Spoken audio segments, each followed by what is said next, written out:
Hello friends, welcome back to our channel. आज के इस वीडियो में हम लोग 20 सितंबर 2024 के करंट अफेयर्स का रिवीजन करेंगे। पहला क्वेश्चन है, हाल ही में कैबिनेट ने किस समिति की सिफारिशों पर एक राष्ट्र एक चुनाव पहल को मंजूरी दी है? यह कौन सी कमेटी थी? रामनाथ कोविंद कमेटी थी। 2 सितंबर 2023 को रामनाथ कोविंद समिति का निर्माण होता है और इस समिति ने अभी हाल ही में अपनी रिपोर्ट पेश की है। 18,000 प्लस पेज की यह रिपोर्ट है, इसको इन्होंने सबमिट किया है और इसमें इन्होंने कहा है कि चुनाव जो होना चाहिए वो 2 चरण में होना चाहिए। चुनाव रामनाथ कोविंद जो समिति है इसने कहा है कि चुनाव 2 चरण में होना चाहिए। एक चरण में लोकसभा विधानसभा का होना चाहिए और दूसरे चरण में नगरीय निकाय और पंचायती राज का होना चाहिए। और ये जो चुनाव है 2 चरण, ये मैक्सिमम कितने दिन का अंतर होना चाहिए? तो मैक्सिमम 100 दिन का गैप होना चाहिए। और इससे अब इसको कैबिनेट की मंजूरी मिल गई है। अब यह संसद में पेश होगा। अगर संसद में भी मंजूरी मिल जाती है, पास हो जाता है, तो संशोधन होगा। अब ये देखिए, संशोधन 83 संसद की अवधि में संशोधन होगा। 85 लोकसभा जो विघटन होता है उसमें संशोधन किया जाएगा। ये तो केंद्र में है और राज्य में है 172 और 174। ललन टॉप है, परीक्षाओं को पारदर्शी बनाने के लिए कौन सी समिति बनी है? डॉक्टर के राधाकृष्णन। सर ने आज झारखंड का राज्य दर्शन नहीं कराया क्योंकि सर की तबीयत खराब थी। सेकंड क्वेश्चन है, हाल ही में लॉन्च ISO UNDP PAS 53002 दिशा निर्देश का संबंध किससे है? इसका संबंध है सतत विकास लक्ष्य से। ISO UNDP PAS 53002 इसने SDG का पहला अंतर्राष्ट्रीय दिशा निर्देश जारी किया है। अब ISO क्या है? ISO अंतर्राष्ट्रीय मानकीकरण संगठन है। इसकी स्थापना 1947 में, हेडक्वार्टर है जिनेवा में। UNDP United Nation Development Programme, इसकी स्थापना 1965 में, हेडक्वार्टर न्यूयॉर्क में। इसी के द्वारा SDG गोल जारी किया गया है, सस्टेनेबल डेवलपमेंट गोल को जारी किया गया है। सतत विकास लक्ष्य को 2015 से 2030 के बीच में 17 गोल हासिल करना है। पहला गोल है गरीबी उन्मूलन, ऐसे 17 गोल है, इसको 2030 तक अचीव करना है। फ्रेंड, जिसको भी टेलीग्राम ज्वाइन करना है, आप लोग टेलीग्राम पर सर्च करेंगे @justdoityar, मेरा चैनल आ जाएगा, आप लोग टेलीग्राम ज्वाइन कर सकते हैं। नेक्स्ट है आपका, हाल ही में MSCI all country world investable market index में भारत ने कौन सा स्थान हासिल किया है? 6ठा स्थान। All country world investable market index यह जारी हुआ है। उभरते हुए बाजार मतलब निवेश करने वाले जो बाजार हैं उनकी रिपोर्ट जारी की गई है। इसमें पहला स्थान है USA का, दूसरा स्थान है जापान का, तीसरा स्थान है इंग्लैंड का, चौथा है कनाडा का, पांचवा है फ्रांस का और भारत की रैंक है 6ठी और 7वीं रैंक है चाइना की। नेक्स्ट है आपका, हाल ही में EAC PM की रिपोर्ट के अनुसार सकल घरेलू उत्पाद में योगदान करने वाला शीर्ष राज्य कौन सा है? शीर्ष राज्य है महाराष्ट्र। प्रधानमंत्री आर्थिक सलाहकार परिषद की रिपोर्ट पेश की गई है GDP की। सकल घरेलू उत्पाद मतलब सकल घरेलू उत्पाद में पहला रैंक किसका है? तो महाराष्ट्र का है, दूसरा है तमिलनाडु का, तीसरा है उत्तर प्रदेश का। और प्रति व्यक्ति आय, इसमें पर कैपिटल इनकम में फर्स्ट रैंक किसकी है? दिल्ली की है, सेकंड है तेलंगाना में और लास्ट से नीचे से पहले कौन है? बिहार है और सेकंड लास्ट है उत्तर प्रदेश।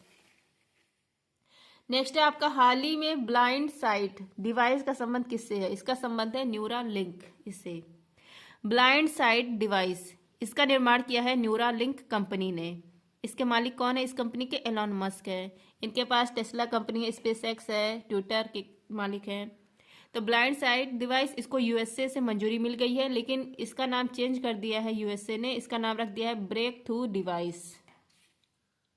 मतलब जो लोग दोनों आंखों से नहीं देख सकते हैं, जिनकी दोनों आंखें खराब है, वो इस डिवाइस को यूज करके देख सकते हैं। तो इसका निर्माण किया है न्यूरालिंक कंपनी ने।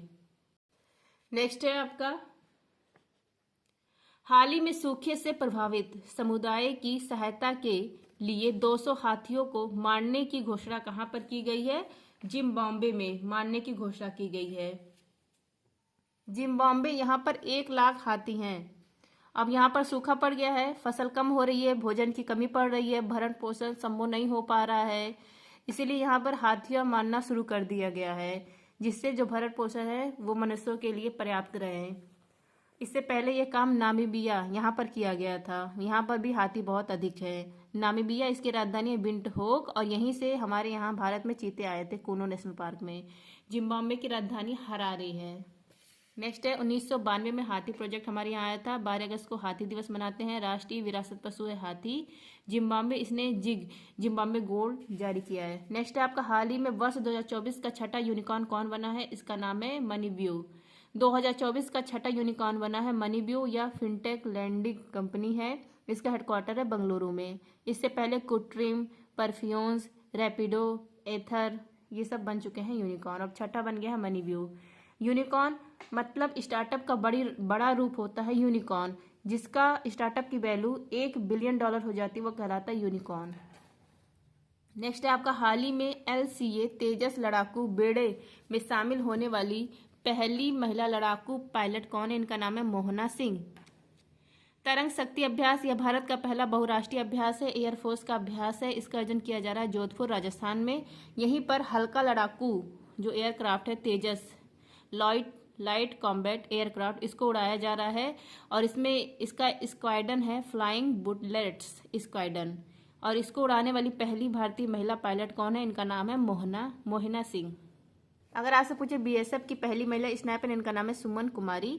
नेक्स्ट आपका हाल ही में NSG फर्स्ट का दर्जा हासिल करने वाला विजयवाड़ा रेलवे स्टेशन कहाँ स्थित है? आंध्र प्रदेश में। विजयवाड़ा रेलवे स्टेशन या आंध्र प्रदेश में है। अभी विजयवाड़ा जो रेलवे स्टेशन है इसको NSG प्लस का दर्जा दिया गया है। उपनगरीय समूह फर्स्ट का दर्जा मिला है इसको। मतलब इसका जो राजस्व है ये 500 करोड़ प्लस वार्षिक राजस्व है, इसलिए इसको यह दर्जा मिला है। जिसका 1000 करोड़ प्लस होता है उसको NSG2 दर्जा मिलता है, लेकिन इसका 500 करोड़ प्लस वार्षिक राजस्व है तो इसको NSG फर्स्ट दर्जा मिला है विजयवाड़ा रेलवे स्टेशन को। नेक्स्ट है डॉक्टर भीमराव अम्बेडकर जी की मूर्ति सामाजिक न्याय की प्रतिमा कहाँ पर है? विजयवाड़ा आंध्र प्रदेश में। नेक्स्ट है राष्ट्रपति द्रौपदी मुर्मू ने सफाई मित्र सम्मेलन में कहाँ भाग लिया है? उज्जैन में। सफाई मित्र सम्मेलन इसमें भाग लिया है राष्ट्रपति मुर्मू ने। यह कहाँ पर आयोजित किया गया है? उज्जैन मध्य प्रदेश में। ये जो सफाई मित्र सम्मेलन है यह स्वच्छता ही सेवा इस अभियान के तहत यह सम्मेलन हो रहा है। स्वच्छता ही सेवा यह अभियान शुरू किया गया उपराष्ट्रपति के द्वारा झुंझुनू राजस्थान से। जगदीप धनखड़ के द्वारा यह शुरू किया गया है झुंझुनू राजस्थान से। 17 सितंबर से 2 अक्टूबर 2024 तक ये चलेगा। 15 दिन यह स्वच्छता ही सेवा अभियान चलेगा। इसका थीम क्या है? स्वच्छता। इसका थीम है स्वभाव स्वच्छता, संस्कार स्वच्छता। स्वच्छता ही सेवा अभियान का थीम है स्वभाव स्वच्छता, संस्कार स्वच्छता। अब जब ये अभियान समाप्त हो जाएगा 2 अक्टूबर को, तो 2 अक्टूबर 2024 से स्वच्छ भारत अभियान 2.0 स्टार्ट कर दिया जाएगा। और पहला वाला कब स्टार्ट हुआ था? स्वच्छ भारत अभियान 1.0 या स्टार्ट हुआ था 2 अक्टूबर 2014 को। तो आई होप फ्रेंड्स आप सबको क्लास का रिवीजन अच्छा लगा होगा। अगर पसंद आई हो क्लास तो अपने दोस्तों को भी शेयर करिए। Thank you. जय हिंद।